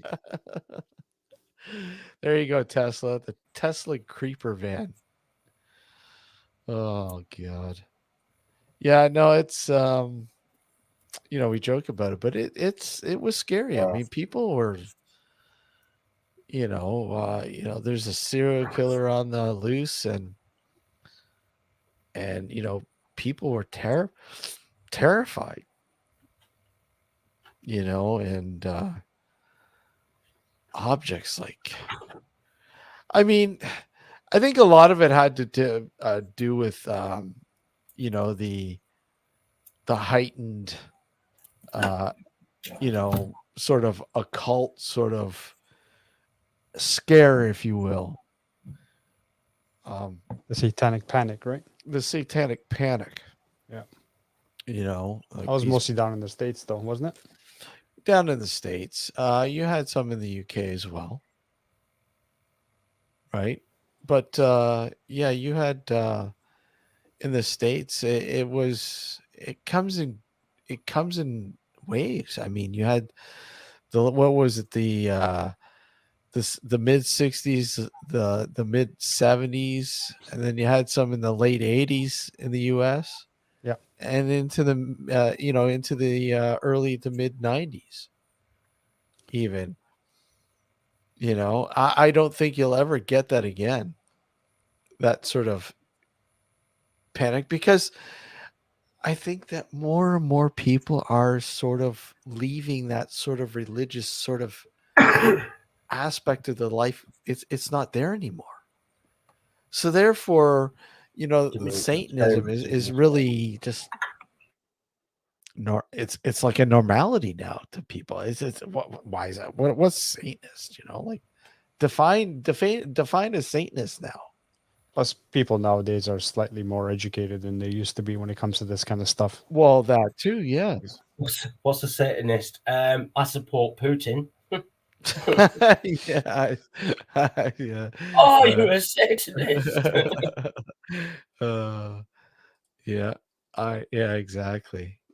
But yeah, it's like, when you look at a Satanist, say from the 70s, and you try to image one now, it's like not literally impossible, but I mean, you have these people that sort of, oh, that was so cool, and they sort of, the way they dress and the music and the movies and stuff that they watch are influenced by that era, if you will.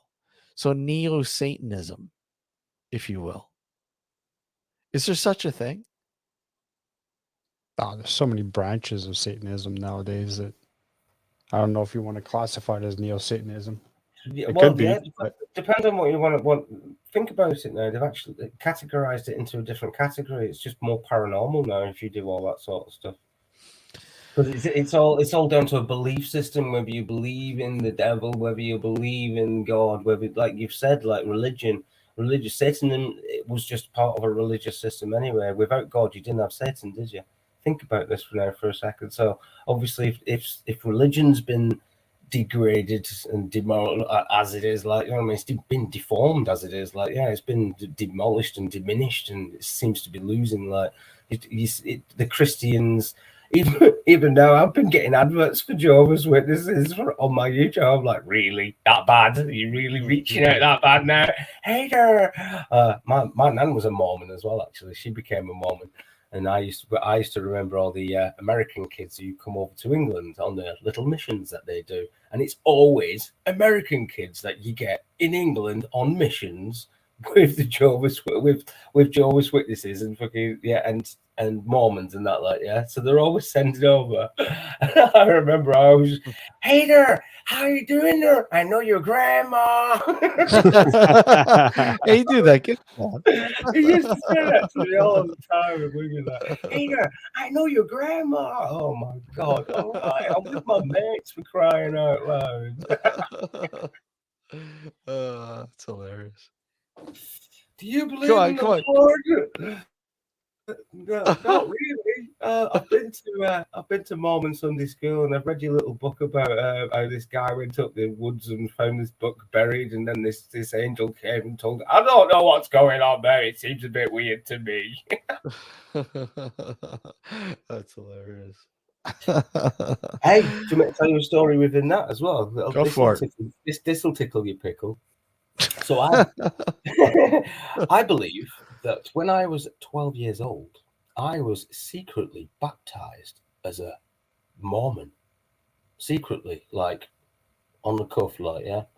My nan used to take me from about 8 years old to the Mormon church, the Latter-day Saints. And your parents didn't know about this?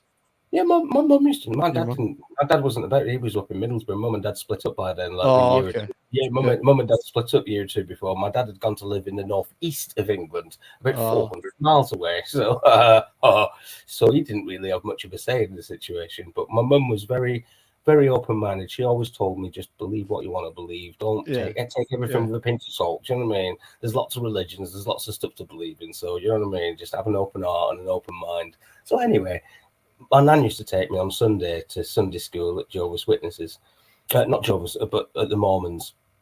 And I read they used to get us to read a book, and not the Book of Mormon, but you know what I mean, like the nursery sort of like version of it, like, yeah, not the full one, the nursery big book, pictures in it, and yeah. So I know the story of, and I know what it's all about, and that, like, I got the rudimentaries of it, yeah.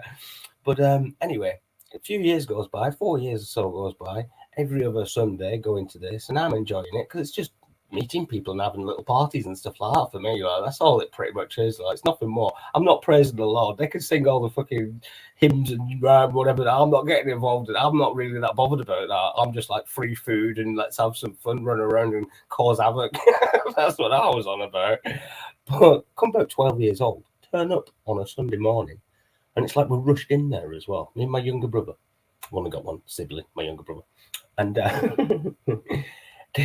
my nan says to me, do us a favour, will you go in this little room and get dressed in that white robe, because the plug has gotten stuck in the bath where they do the baptism. Yeah, can't get the water out, right?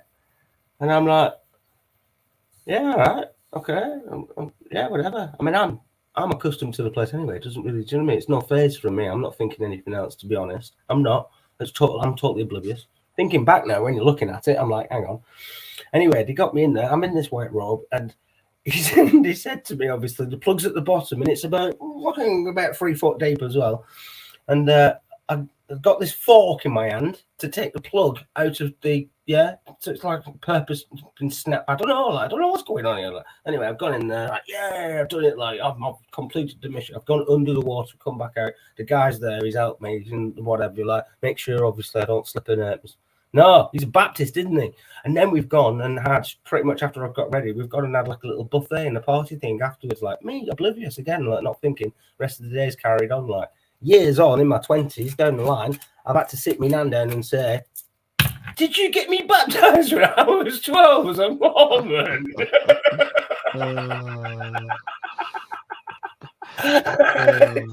She denied it profusely. She said, nope, that never happened. Nope.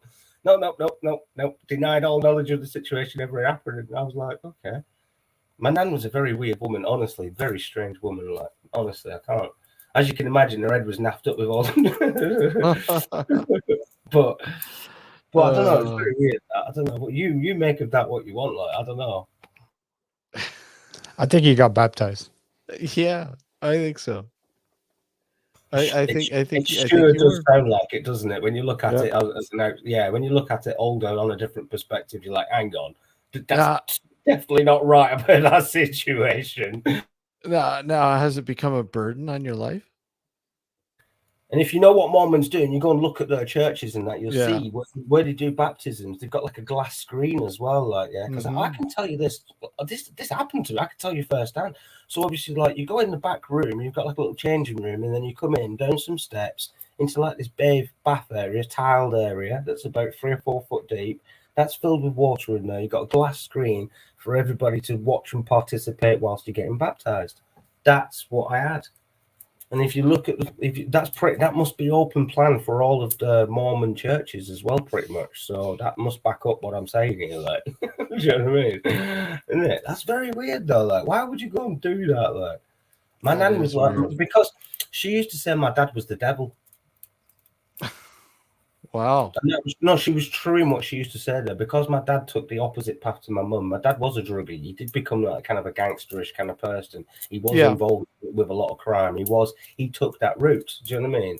And my nan, when he left and took that route and lived in the opposite side of the country, that's why I wasn't allowed to see him as a kid. Like, do you know what I mean? It was one of them, like, but she always used to say, "Oh, you look like your dad, or you're the devil's child, you are." That's the sort of stuff she used to say to me. Like. So, and that had a profound impact on me as a kid. I guess like, so. Yeah, that's all. Having her say that sort of stuff to me and believe it as well, not just so much say it. There's one thing saying stuff to a kid. You know what I mean? You kind of you pick up the differential of being, "Oh, you're a little shit." That doesn't mean. That don't mean, you know what I mean? That don't mean say well, that definitely plays on your psyche, man. Come on. Oh man, there's a reason why we burn when we go into churches. Yeah. Oh man, and holy you know crap. the Mormons actually as well.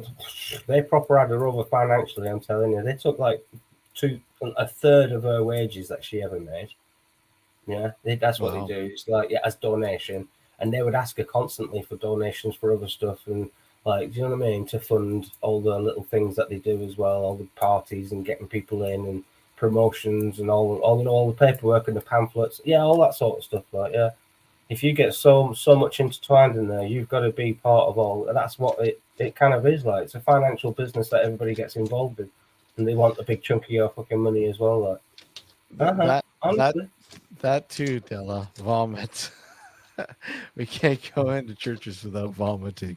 I can. I quite like vomiting. Not all churches. I mean, more spiritual. Have you ever had a spiritual kind of encounter in a church or anything? You ever been into a church and just felt overwhelmed or anything? No, like that? I you know. You mean aside from the priest being extra friendly? Well, you're supposed to talk about that, Alex.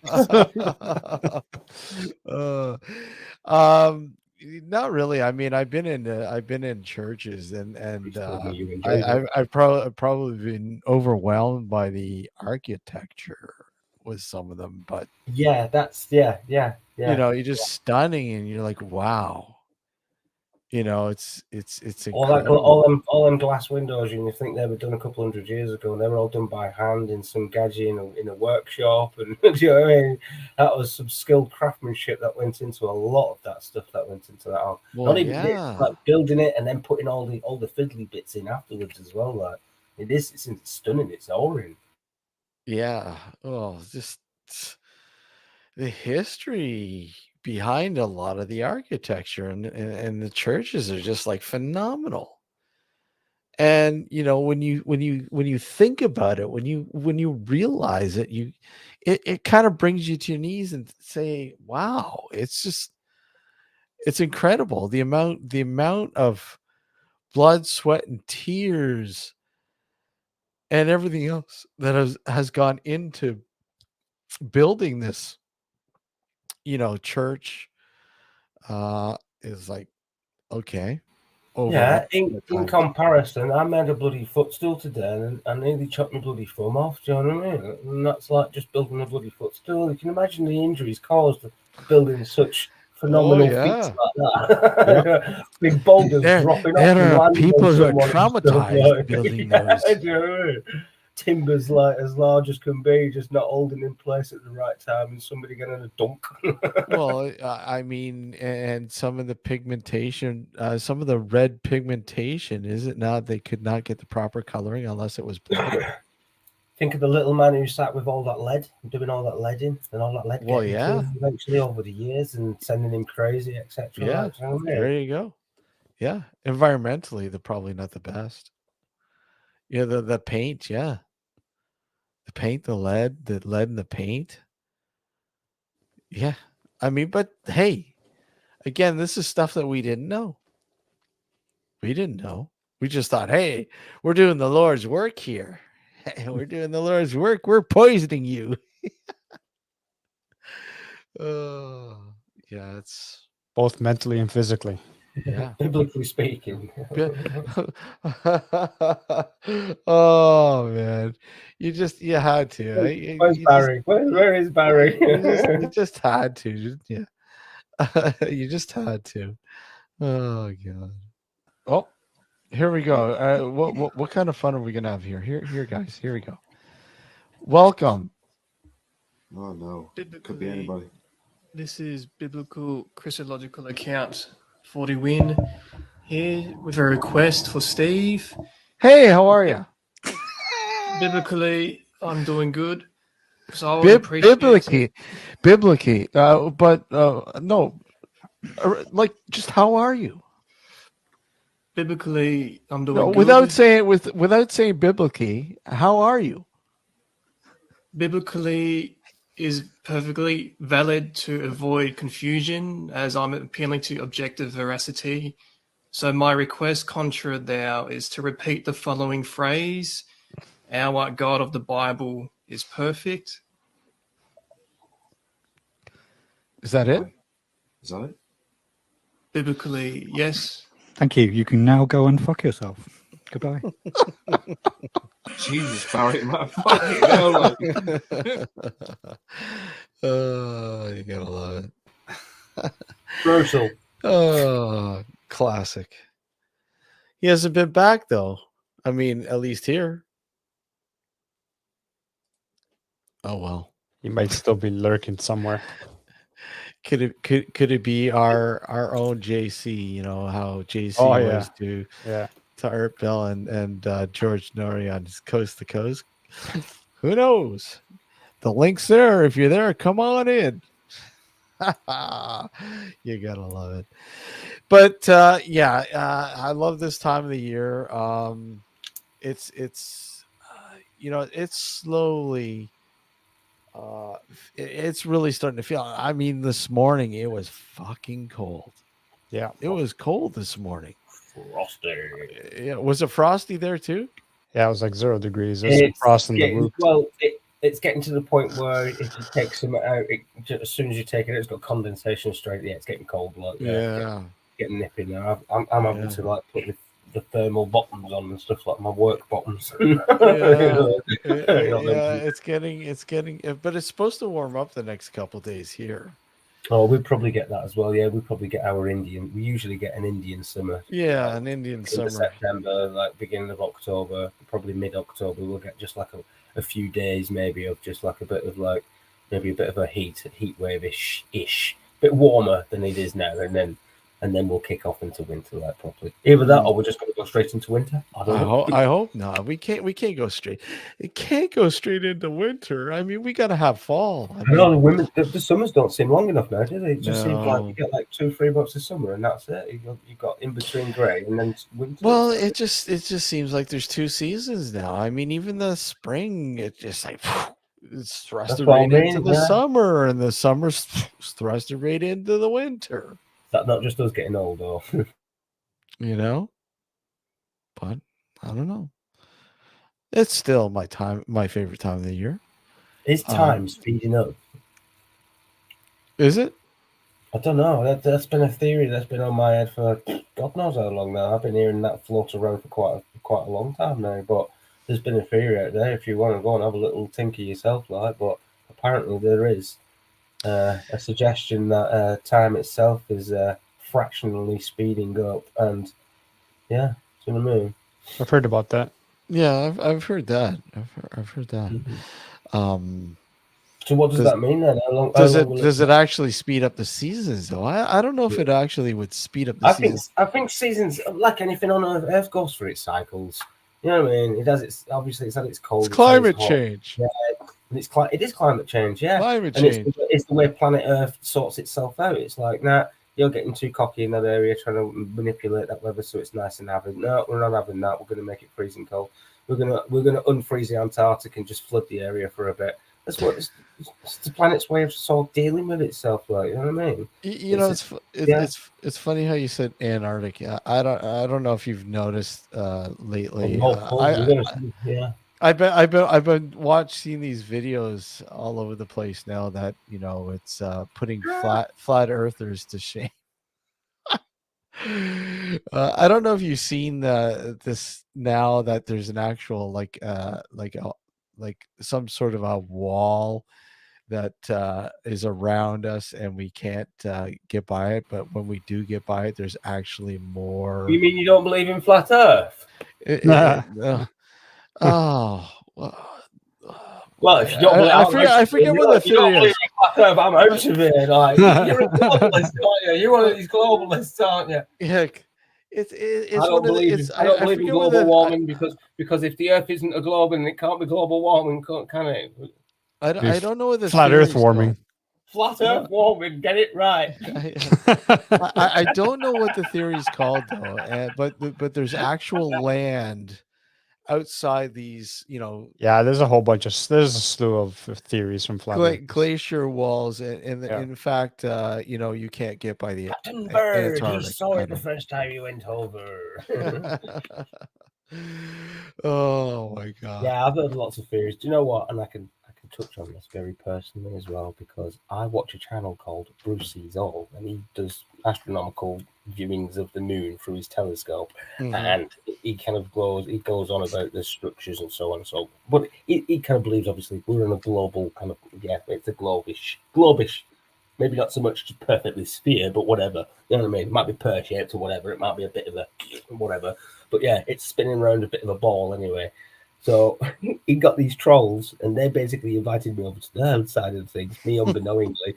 I've joined their live stream like we are now, you know what I mean? And then, look, not 2 minutes into the conversation, they've started grilling me about flat Earth and all this. And I'm like, hey, where's this come from? Anyway, first question was, so, do you believe then there's a flat Earth, or do you believe it's round and that? And my instant first thing I said was, I can't actually truthfully answer that because I haven't personally been up there to see down and tell you what shape the planet actually is. But I kind of do believe, it's kind of like a roundish thing. You know what I mean? Yeah. I mean, personally, I mean, I wouldn't just say it was some flat disc that's spinning through space like this. Like, that just, Do you know what I mean? Like, so, no, I'm not a flat earther, but... I don't know. There's so many weird theories out there, but right. The biggest question about this is, right, there's another guy as well, this other group of people, and they're talking about this projection theory. So basically, we've got an alien race. I'll numb this as much down as possible to condense it. Right? I think I've heard this. We've got basically this alien race or whatever, and they've got this thing around us that's making a holographic projection of the sun and the moon and the stars are there, and space isn't real and all this sort of stuff, right? And then we've got the flat earthers who say, right, NASA's been lying to us, everybody else has been lying to us, the earth is round, you know what I mean, etc. My biggest question is, why would you lie and make such a big thing about that? Because that's such a big thing to keep a hold of. I mean, putting projections in the sky, maintaining that technology is obviously phenomenal. So let's not even go on that one. And then flat Earth. Why would NASA lie to us about everything? Why would we have so much footage Yeah. currently, why have we got? It's not even just that. I mean, you go to the northern hemisphere, as far north as you can. Like if you go like where we live, or just further north of where we live, you see a certain set of stars. You go in the southern hemisphere, as far south as you can go, they're a different set of stars. But they're Yeah. holograms. Yeah, but yeah, and But if it's a flat Earth, we'd be able to see it. So even like when Plato and all the rest of them from Greece were telling us that it was round, and all the Egyptians and the Mayans and all, they were just looking at a projection themselves as well. That's right. It's an ongoing projection. NASA went up there and found all their technology, and now they're in cahoots with the alien. Here's what happened. NASA traveled back in time. And it set up the projection around the times of the Mayans and the Egyptians. Alex, no, don't make it more complicated. My head's busting already. Oh God. All right, I think we're gonna leave it at there. I want to thank Ghost Guy Daniel for joining us in the first hour. Again, go visit his website at www.ghostwalks.com. And if you're in the area, do go check out the Hermitage Ghost Walk. I absolutely love it. Great thing. And Sab, thanks for coming on for the second half and chatting with us. No problem. We've got more info coming up with shows.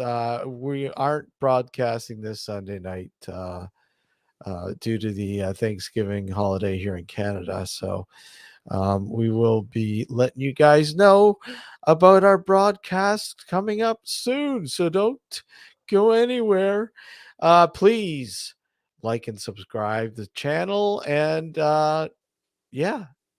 till the next show, take care, everybody. Thanks a lot. Sab, take care, buddy. Thank you for having me on. Good night, everybody. Good night. Take care. Good night.